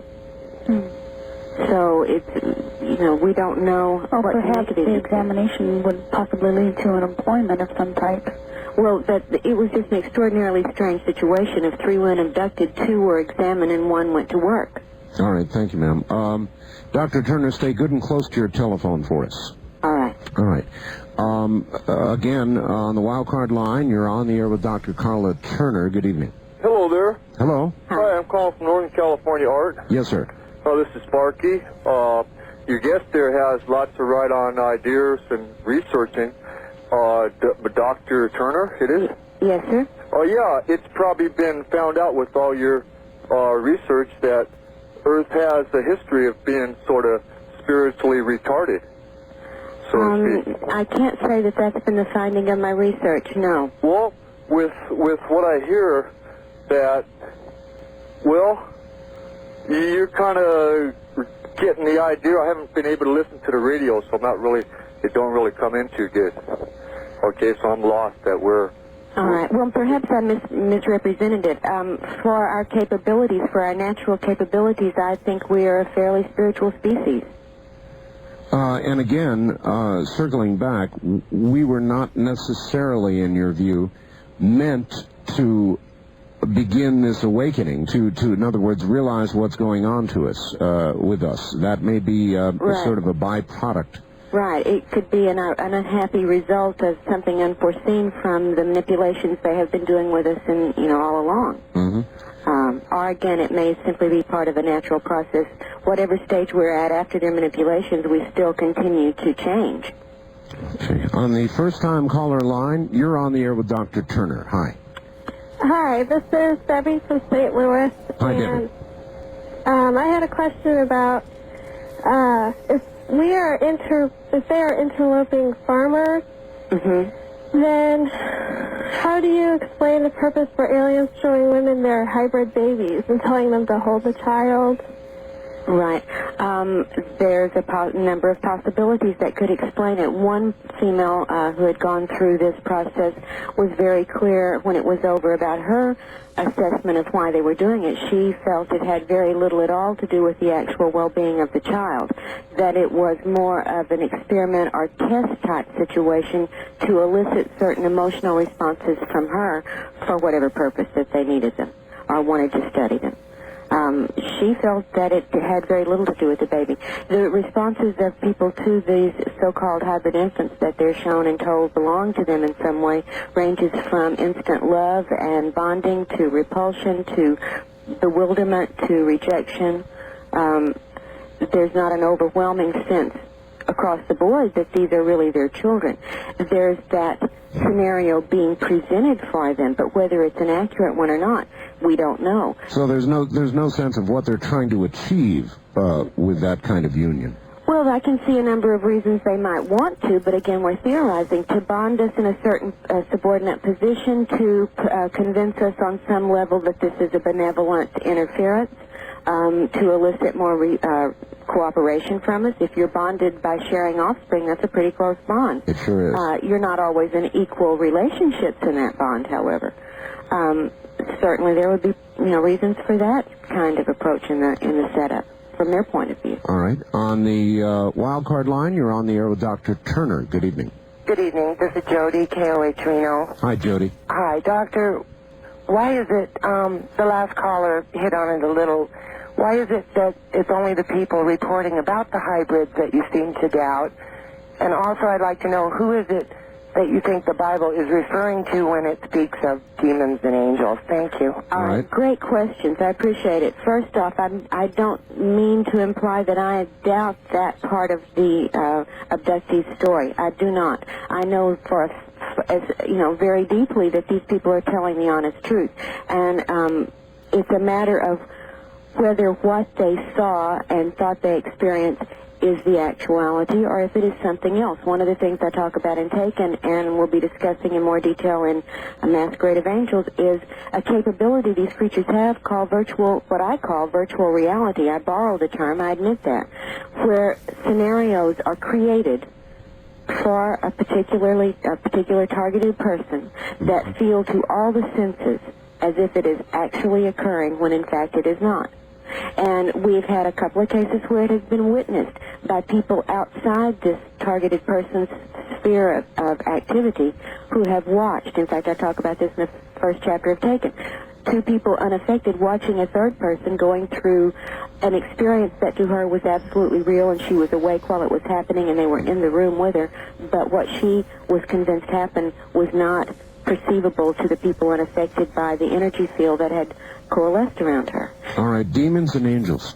Demons and angels. I don't know what demons and angels meant to the people who wrote about them originally. I'm not in their mindset or in their frame of reference to know what they specifically meant by it themselves. I just know we give it a lot of different interpretations now. These creatures have capabilities that seem supernatural to us, but they would not perhaps seem that way if we had equivalent technology or if we had equivalent perceptive capabilities. I don't know if that's why we've always put these creatures perhaps on a supernatural plane. Well, she said, what do you think the Bible was talking about when it mentions demons and angels? It could have been talking about creatures like this in some instance, in some cases. I don't really know. I think that makes sense given some other things that are recorded not only in the Bible but in other world religious documents. All right. On the toll-free line, you're on the air. Good evening. Good evening. This is Fritz from Phoenix calling. Hi, Fritz. Dr. Turner, yes? When will the medical profession that does abductee research, like yourself and many, many other doctors out there, psychiatrists, realize that the abduction scenario must be turned around in a positive direction? You can't stop it. You know it's going to continue.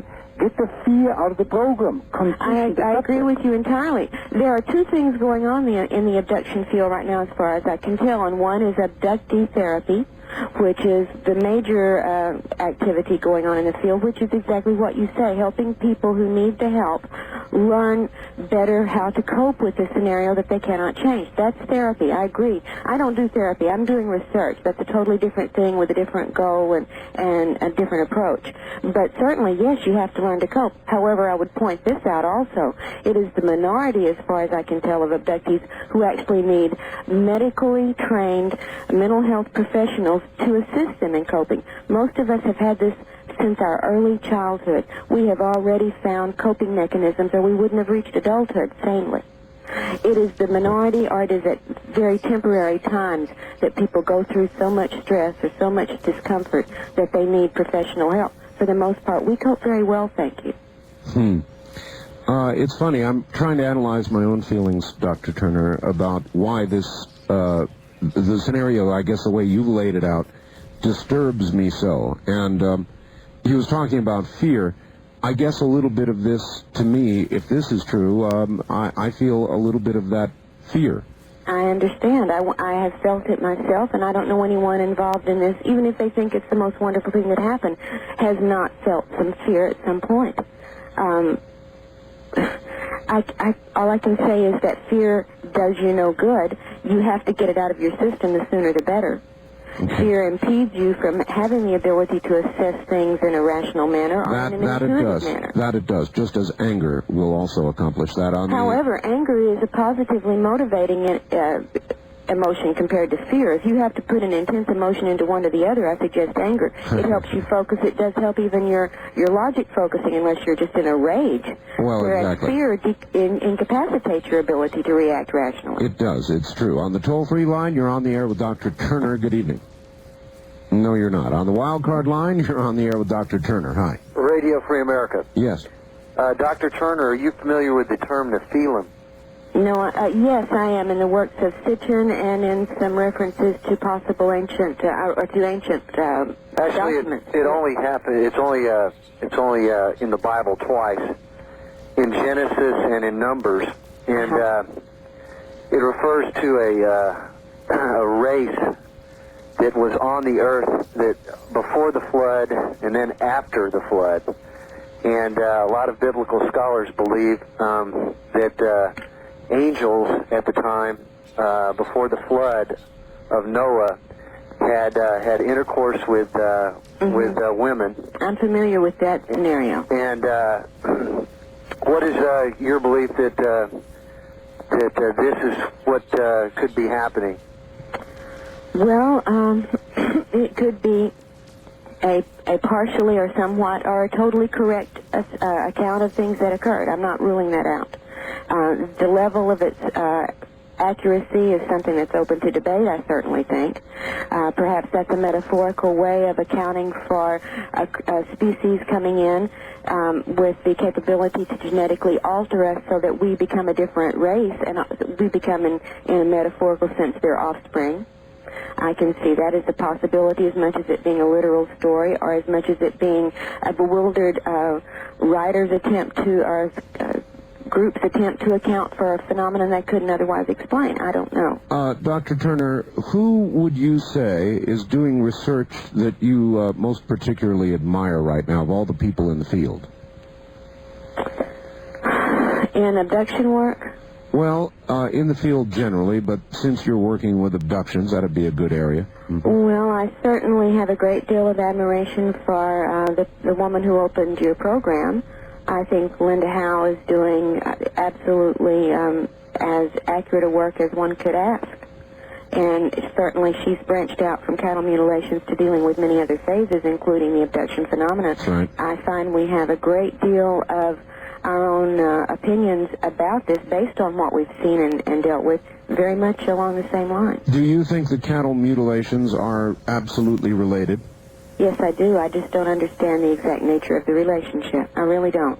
All right. On the first-time caller line, you're on the air with Dr. Karla Turner. Good evening. Hi, this is John, KBI. Hello, John. Question. I want to believe in what's going on, but I have one really kind of nagging question. I live in a housing development, okay? What if the guy next to me is being abducted and I'm not? Why don't I see things external to my house?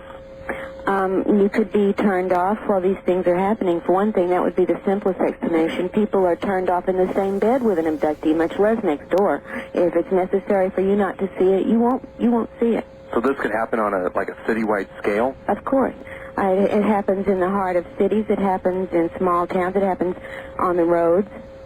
It happens in public facilities. Mm-hmm. And there was a lady that called earlier who had said that she was in Las Vegas and only her and her husband saw a UFO in an intersection. Can that happen? Yes, exactly. Of course it happens. It happens over and over again. That's what I was saying, that there are at least two types of sightings reports. One is a random, where anyone in the vicinity by accident can observe it, and the other is where it's targeted and only the selected person or group can see it. All right, let's ask this, Doctor. What about any specific numbers? Are there more men than women abducted, or women than men? Are any areas more likely than others? Is there anything you can pin down as you start to look at all these reports? Not a thing. Not a thing? Not a thing. No more abductions in this country than in France? I would not. Per capita. I would not think so. There is a research going on in various areas in Europe very intensely and seriously, if quietly, and sometimes not so quietly. There is research going on in China, in Russia, in the former Soviet Union. There's research going on intensely in Japan. There's ongoing research in South America. I would think the cultural differences would make a great deal of difference in how many are reported. Yes, that's where the difference come in on the question of men and women both. People who have run statistics on their own cases, like Jacobs and Hopkins and others, I think find a fairly even split between the sexes, fairly even. We find it in all ages, from cases like in my husband's case at 11 months old, or even younger, up to people becoming aware of it for the first time in their 60s, and then finding out it had been there all along. I was going to ask about children. A number of researchers concentrate on children because they feel the possibility of coming up with evidence that is believable might be greater working with very young children who haven't been exposed to programs like this, for example. Well, they're being exposed to them from a very early age. They're being exposed to programming by the abductors, not by the media. Programming begins, I think, immediately with these recurrent abduction patterns. So yes, they're getting programmed, just not from us. Which brings me back to one of the things on my list of facts, and this is fact number 3. During encounters, the human's perceptions are controlled, and so are the conscious memories in a number of ways. Also controlled are the human's perception of pain or the lack thereof, feelings of physical, sometimes sexual pleasure, emotional responses. We know from the data of the reports over and over again, these are controlled, not just monitored, but manipulated. All right, Dr. Turner, stand by. We're at the bottom of the hour. We've got one more segment to go. It's Sunday evening, and so, of course, this is Dreamland. I'm Art Bell. Stay right where you are.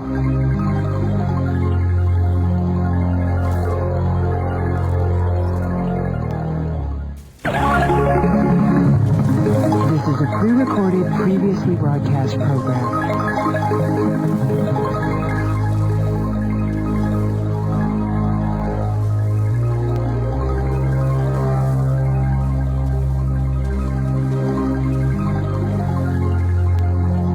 Art Bell. In the Kingdom of Nye, toll free at 1-800-618-8255. 1-800-618-TALK. First time callers 702-727-1222. 702-727-1222. Or use the wildcard line at 702-727-1295. This is Coast to Coast AM on the CBC Radio Network. Well, no, it's not. It's Dreamland, but the numbers are good. Good evening, everybody. My guest is Dr. Karla Turner. And the subject, of course, is abductions. And Dr. Turner, I'd like to ask you, what about, we haven't touched on this yet, what about the supposed great government cover-up? Is it your view that our government knows what's going on? It's my experience that there are government agencies of some sort involved in gathering information about this phenomenon. As far as the abductions are concerned, I can at least tell you that from first-hand experience, and I think the research of people in other aspects of this field have pretty much confirmed through a number of methods and means that there is government knowledge of something going on and some extent of involvement in studying it. A number of cases that I'm personally acquainted with and have investigated in some instances have had evidence and memory of, as well as other kinds of evidence of, interrogations by apparently human military personnel of some sort about this subject. Normally, in an abductee type situation, normally when they are compelled to go to a certain place to meet and be taken by these personnel and then to be questioned in an altered state of some sort before being returned. Sometimes they're threatened, sometimes they're not, but the subject of the questioning is what we are experiencing in these encounters. All right, very good. Back to the phones. And on the toll-free line, you're on the air with Dr. Karla Turner. Good evening. Yeah, so I'm calling from Southern Oregon. Yes, sir? I know a lot about the subject of UFOs, and I know quite a bit. I can tell you this. I think the only way that we'll be able to find out about what is really going on is we change our concept as regards the world of our environment. You know, a fundamental change in the way we see things. And I also wanted to add that I'm sure your guest probably knows about this, that certain mushrooms that contain tryptamines and psilocybins can also create, I don't know if you call it I guess you would call it a hallucination. The same sort of altered state that UFOs produce. Yes, all right. Some sort of altered state, Doctor? That may be true. I know that there are altered perceptions from certain hallucinogens, yes.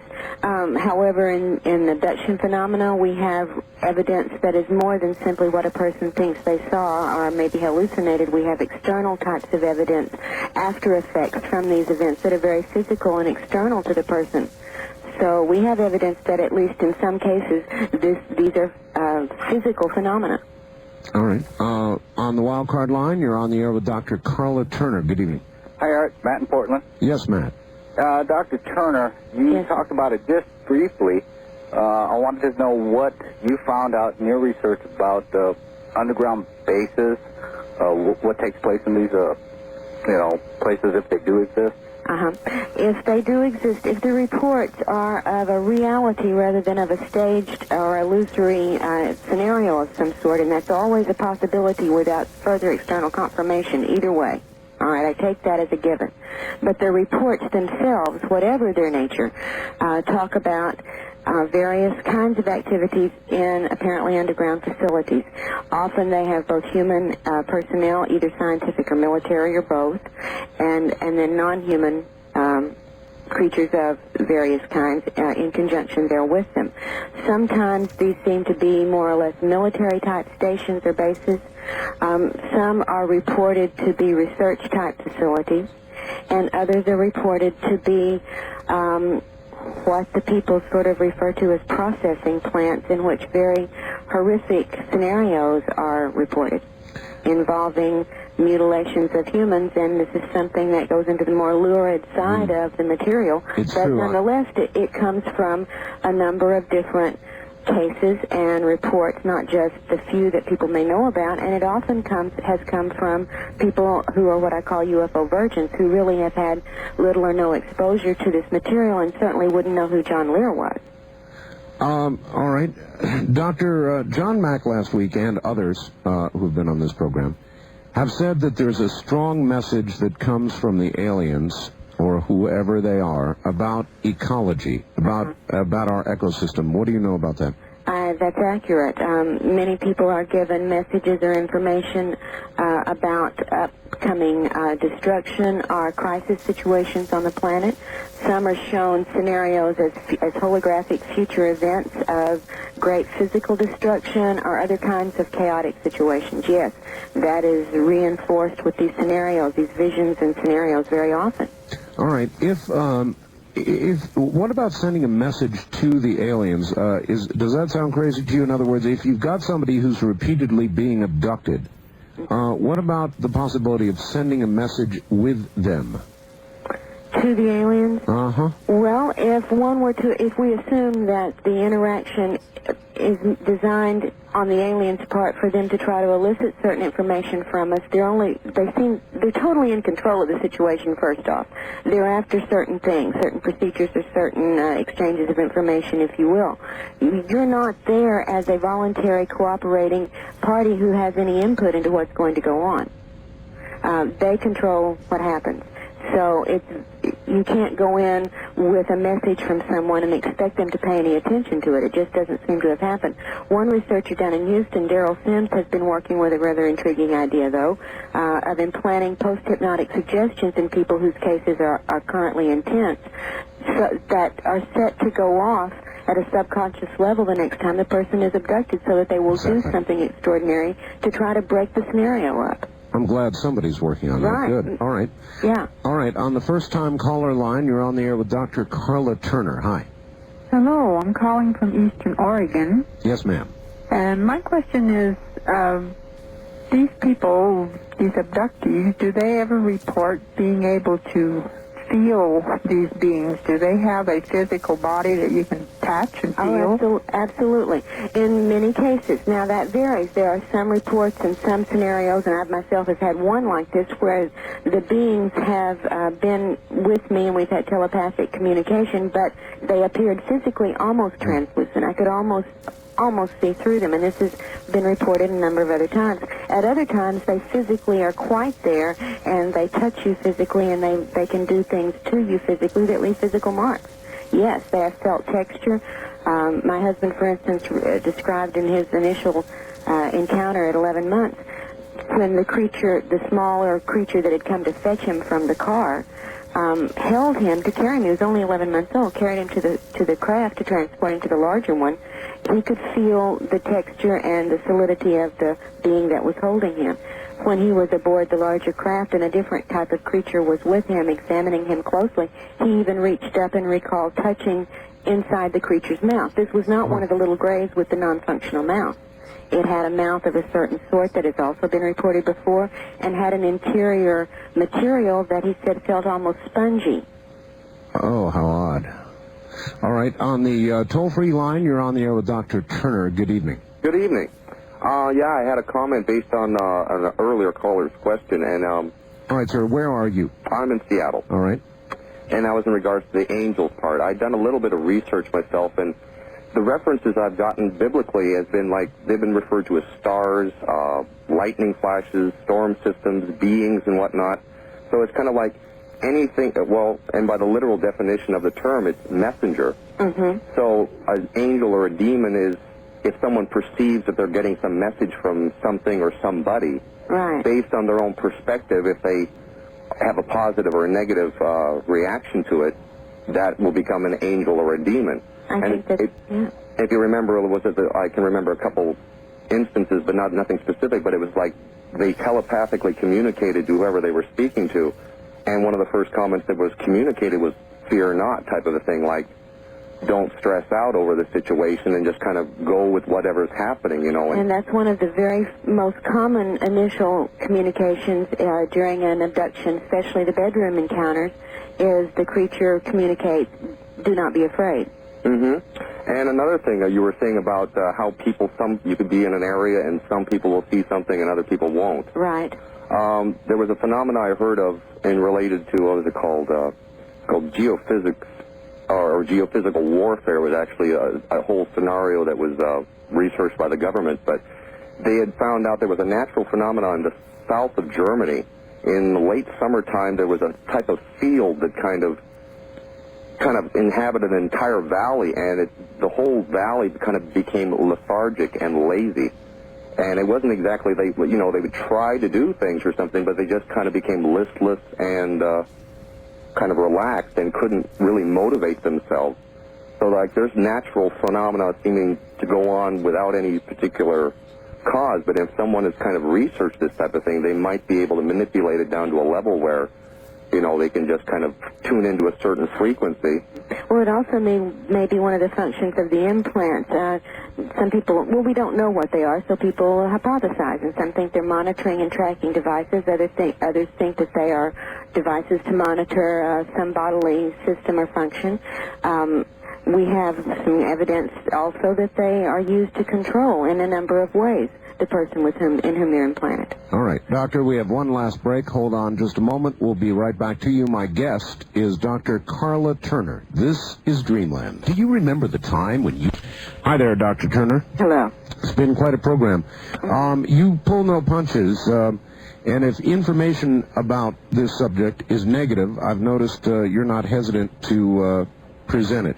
Do you think a lot of researchers hesitate to do that? Yes, I do. I think that even admittedly they do.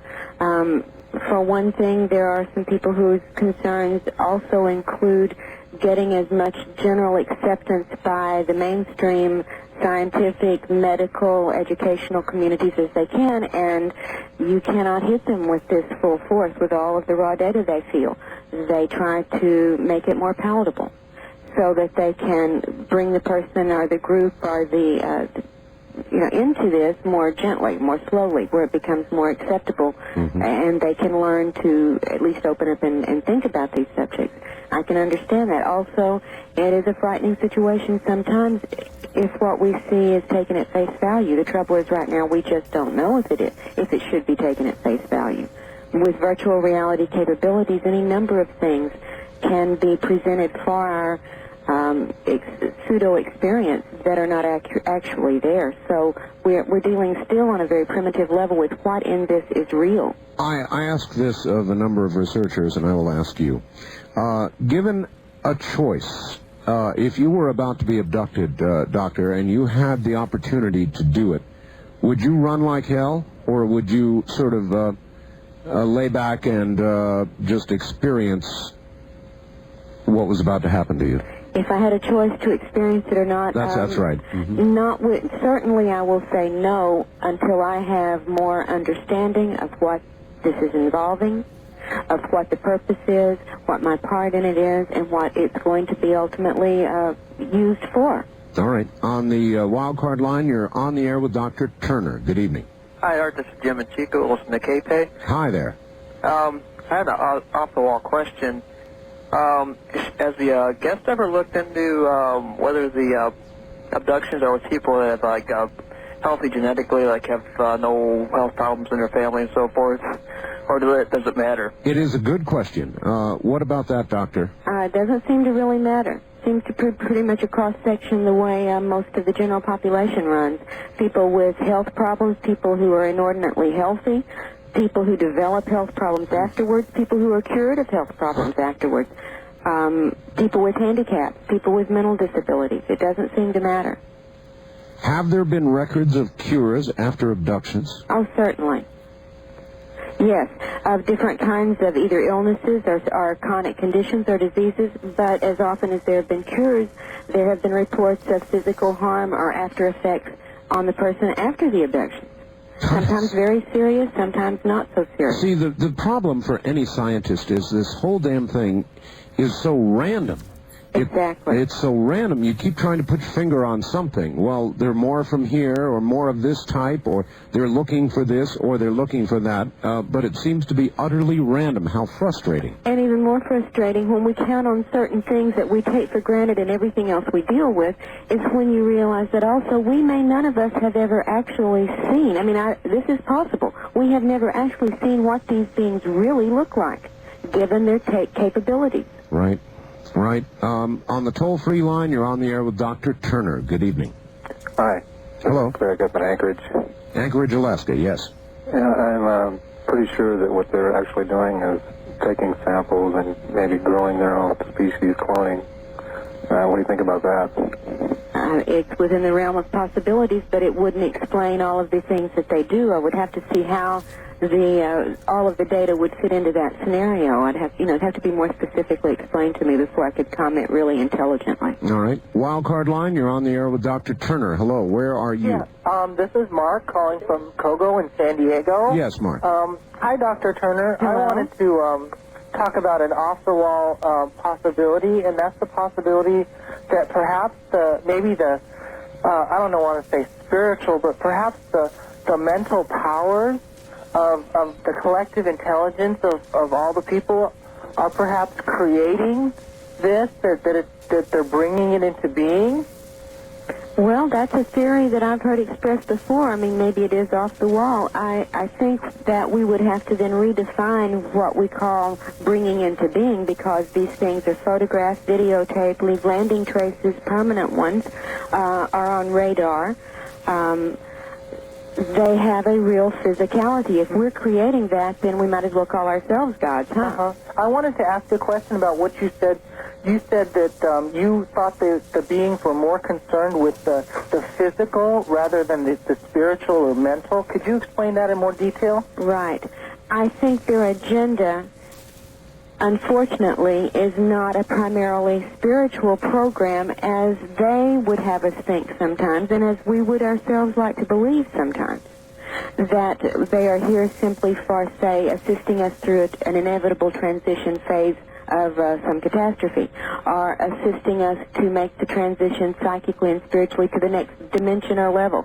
Things like this are reported very frequently. I don't think that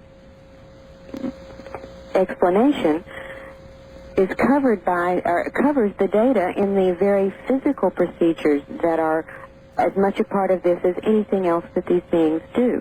All right, Doctor, this is out of left field, but I do a lot of on-air programs, and I've noticed that I'm getting a lot of calls from people who feel something is impending, something's going to happen, something big is coming, kind of an unsettled, non-specific, something's coming sort of feeling. Yeah, this is being fostered in, I think, massively. I'm not sure who's doing all the fostering, although some of the alien groups, if there are various groups, and we can theorize there may well be, are promoting this idea very heavily. Also, some of the people with military backgrounds who talk about and research in this field have pointed toward that as well, and they may well have information from some sources we're not privy to. All right. On the toll-free line, you're on the air with Dr. Turner. Good evening. How are you doing? I have a few questions. All right, go ahead. I just wanted to state my opinion. I think UFOs are along the same line as, like, parapsychology and stuff like that. All right, sir, we don't have a lot of time, so... Okay, well, I think it's on the same line as parapsychology, Mahababa, and astrology and astral bodies, auroras. tarot cards, witchcraft, and magic. I'm sorry this is a sudden surprise. I've been trying for about an hour to get through. I think that this kind of stuff that she's talking about and represents just pretty much sets the stage for what's to come. I don't think, if I may say, Satan wants a world that doesn't believe in religion. I think he wants a world that believes in supernaturalism. All right, sir, I'm sorry, but we're going to have to stop it there. Dr. Turner, we are out of time. Yes, sir. I'm terribly sorry. We're going to have to do this again. You've been a very good guest. While it's been unsettling, it's been fascinating, and I would like to know that you would come back and do it again. I would very much like to. There's so much material we didn't even get close to talking about, and I would love to do it again at any point. May I add one thing about my book? Sure. It is not now just exclusively available from us, although I'd be happy to take any individual orders, but many bookstores, especially the ones that carry this material routinely, can get it from a number of distributors nationwide now. Good enough. Thank you, Dr. Turner. You're very welcome. Enjoyed it greatly, Art. Take care. Anybody who wants a copy of this program or any Dreamland program can get it by dialing 24 hours a day, 503-664-7966. 503-664-7966. Good night, everybody.